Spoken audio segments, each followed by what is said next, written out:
Isabel dos Santos, the daughter of Angola's former president Jose Eduardo dos Santos, has lost an appeal in which she was seeking to overturn the freezing of her assets valued at nearly $780 million. A London court where the appeal was filed ruled on Monday, September 30th, that the freeze order obtained by Angolan telecommunications company Unitel was justified. Dos Santos has been in and out of court seeking to block the government of Angola from confiscating her wealth. The latest ruling marks the second consecutive time Dos Santos has lost a case seeking to stop the freezing of her assets. She suffered her previous loss on December 20th, 2023 at the London High Court. Unitel had asked the London court to freeze nearly $780 million of Dos Santos' assets. But how is Dos Santos related to Unitel? She was once the director of Unitel, actively involved in its operations from 2001 to 2020. She is accused of overseeing the approval of $395 million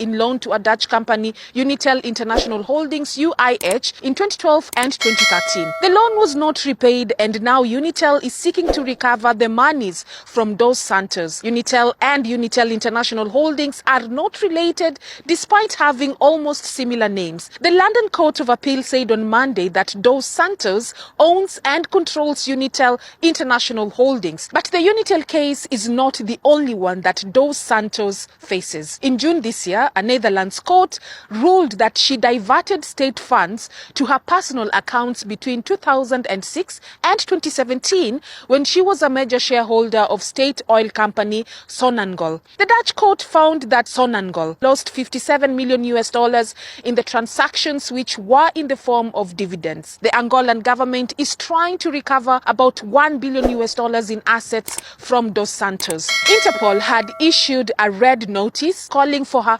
provisional arrest despite denying she benefited unfairly from her father's position as president.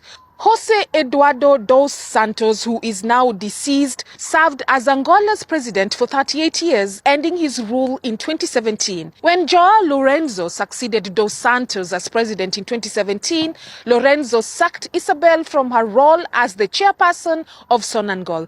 It was part of a crackdown on corruption. Though Isabel dos Santos' whereabouts remain unclear, it is reported she is in self-exile in the Gulf. Through her lawyers, the mother of three says she is a victim of politically motivated, trumped-up charges by the Angolan government. She told the London court that the freezing order of her assets within and outside Angola was obtained on the basis of fabricated evidence. For now, the former Angolan first daughter, who was once ranked by Forbes as Africa's richest woman, continues the battle to save her crumbling empire. Forbes previously said Dos Santos' net worth was $3.5 billion.